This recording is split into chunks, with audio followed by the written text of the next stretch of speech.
Hi, my name is Tiana Karamayas and I'm a Cavoodle puppy coach and breeder for Noodle Way and River City Puppies. As a coach, my philosophy is simple. A Cavoodle should always complement your lifestyle, not complicate it. And this is the foundation to everything I teach. For almost the past decade, I have been working in the breeding, training, grooming, and veterinary sectors of the small animal industry. I've also been raising Cavoodles for the past 16 years, so I have definitely learned a thing or two about the breed along the way. Now this podcast is all about Cavoodles. Raising Cavoodles, training Cavoodles, grooming Cavoodles, breeding Cavoodles, and how to shape the behaviour of a Cavoodle puppy. So if you're a Cavoodle parent or you are looking at adding a Cavoodle to your family soon, then this podcast is for you. New episodes will be released each Tuesday morning and you can follow me across all social media under the name @OodleWay for more tips and advice on Cavoodles. Thanks for tuning in.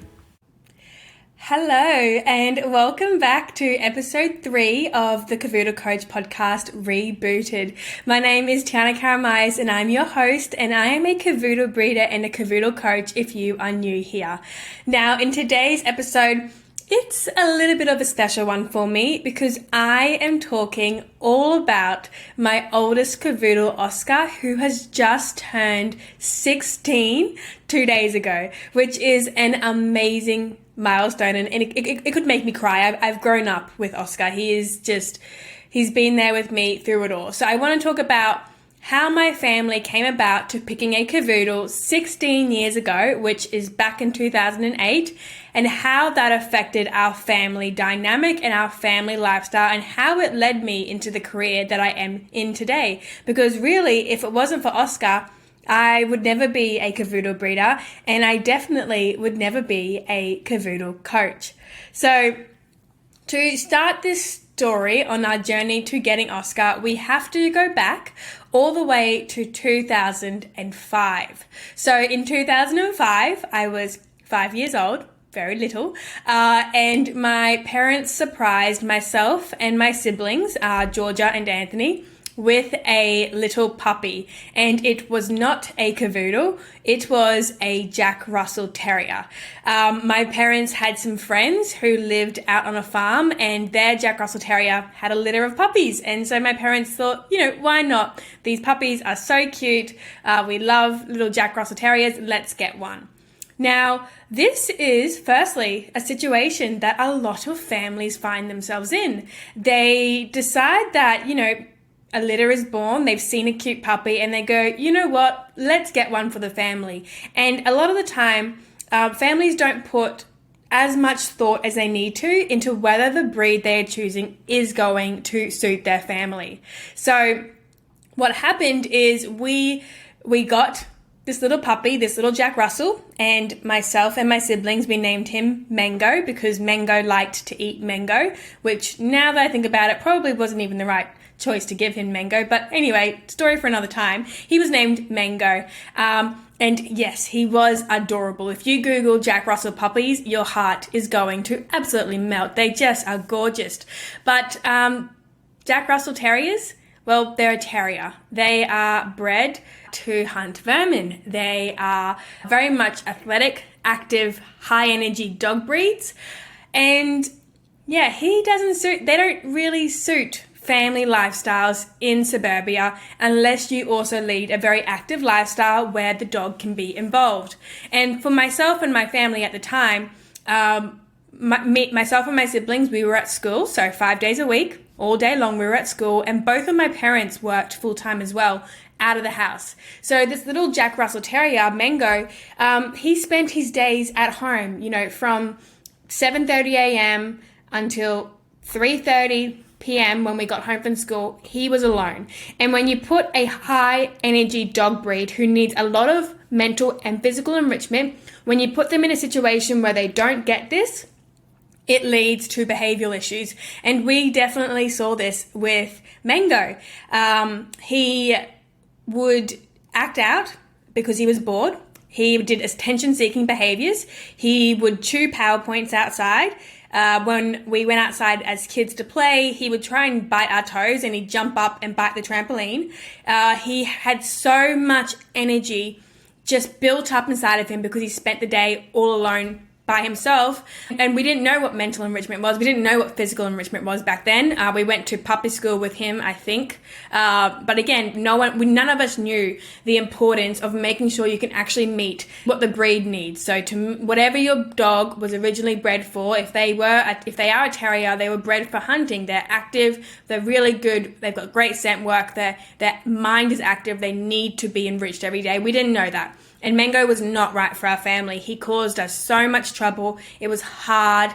We felt restricted. We'd have family and cousins come over, and then the kids wouldn't want to go outside because Mango would bite your clothes and jump up and bite your hands and everything. And it was horrible. And that was because of a lack of education on what a Jack Russell Terrier needed. And our family lifestyle at that point in time definitely did not meet those requirements. And that is a really good lesson to learn. Before you pick a puppy, you have to do your research. You have to learn, okay, what do I need to provide each and every day to make sure all of my puppy's needs are met so that they are happy? Because a puppy that is unhappy, a puppy that is bored, is a puppy who has behavioral issues. And that is, that is it. That is the biggest rule of thumb. If you can't meet the needs of your puppy, behavioral issues will form. It's not the puppy's fault. It's always your fault. So Mango was the first little dog that we brought into our family. He was not the right match for us.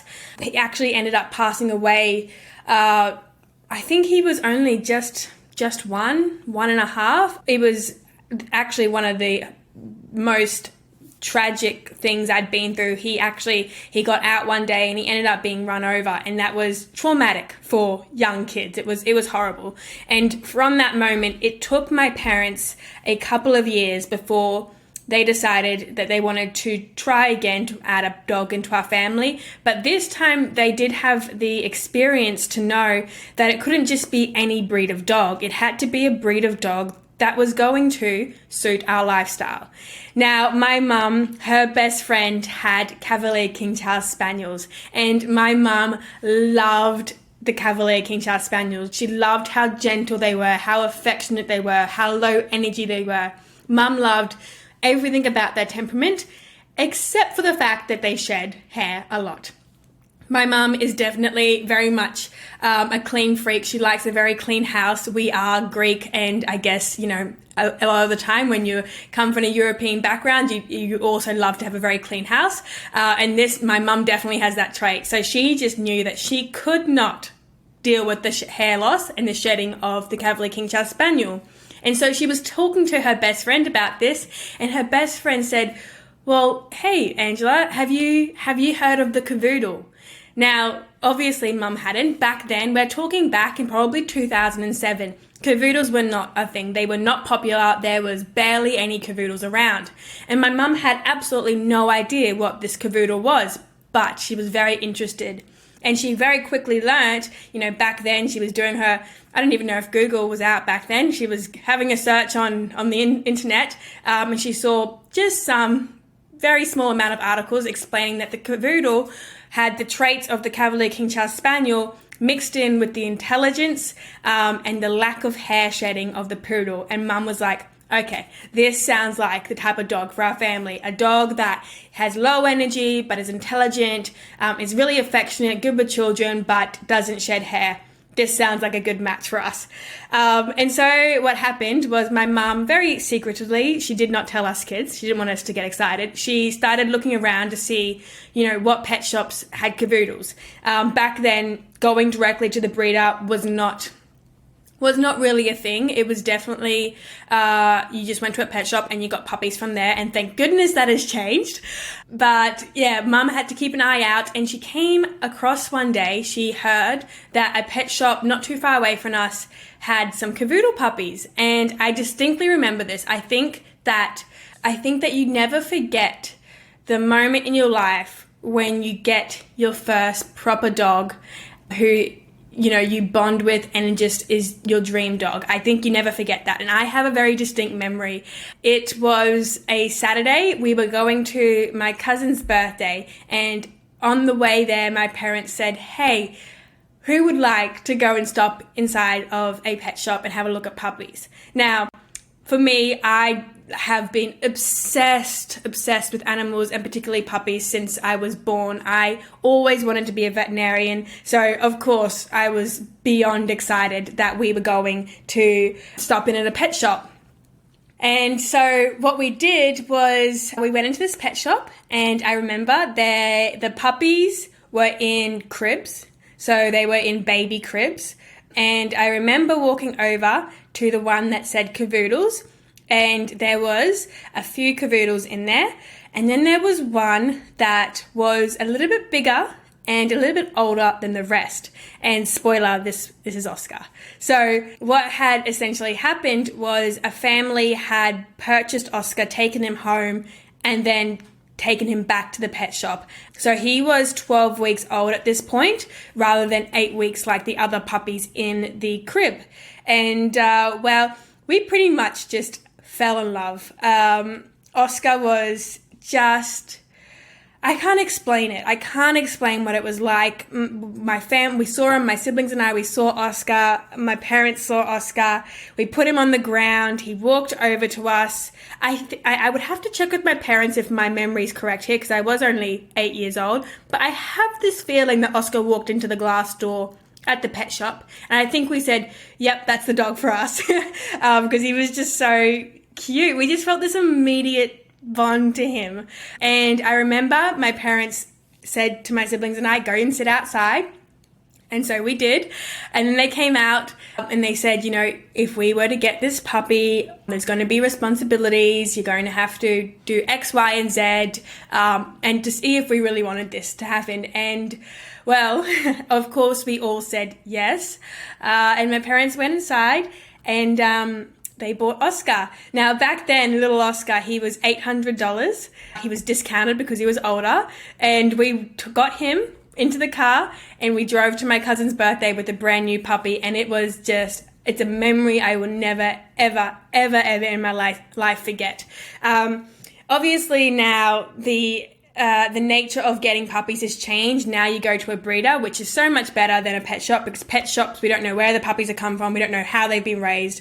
Whole list of problems there. But back in 2008, pet shops were really the only way to get a Cavoodle, which was such a rare, unknown breed back then. So we got Oscar.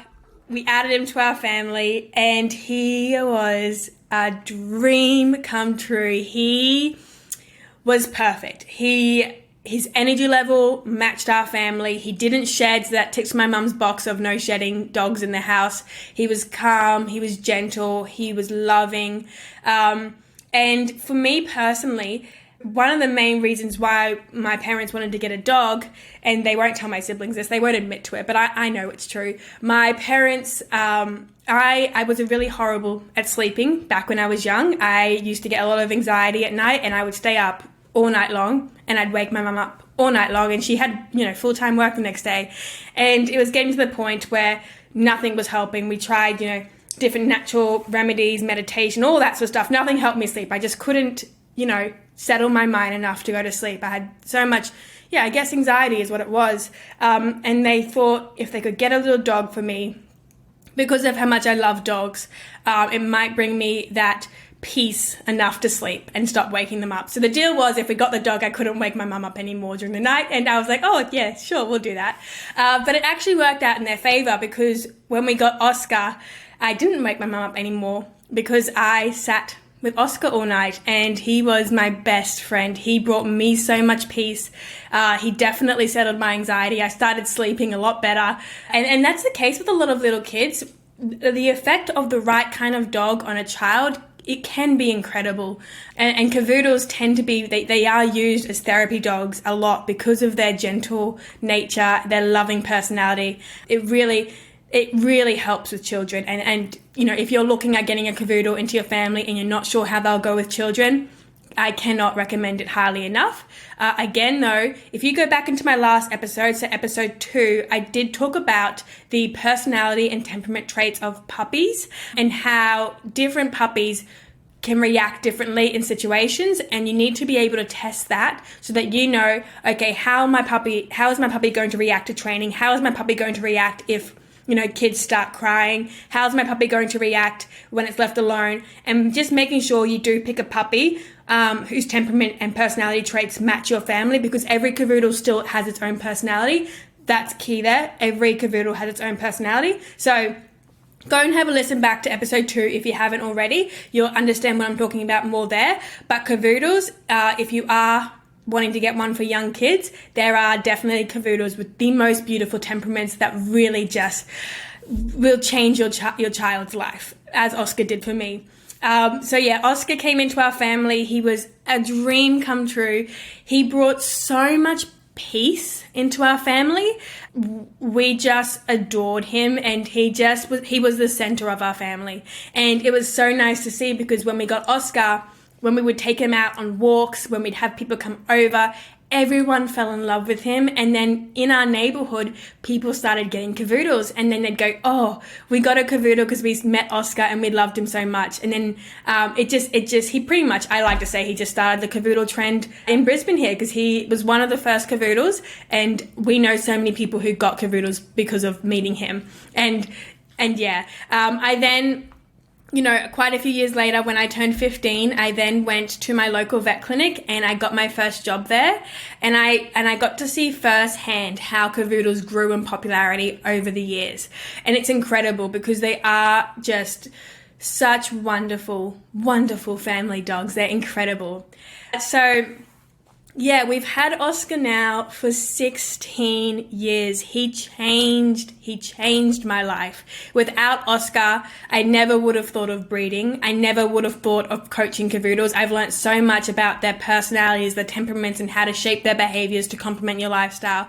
None of that would have been possible without Oscar.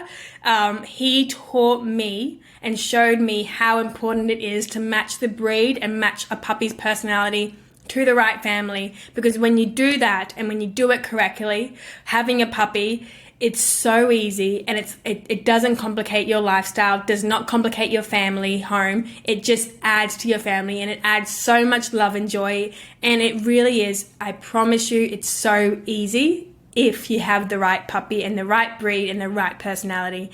So he led me into my career today. When I was growing up, I always said to my mum, please let me breed Oscar. Little did I understand that he was desexed and it was actually impossible to breed him, but I begged her for so many years.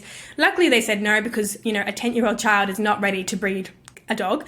But it did lead me into where I am today, and that passion for puppies and their development and families and helping families find the exact same joy that my family found with Oscar.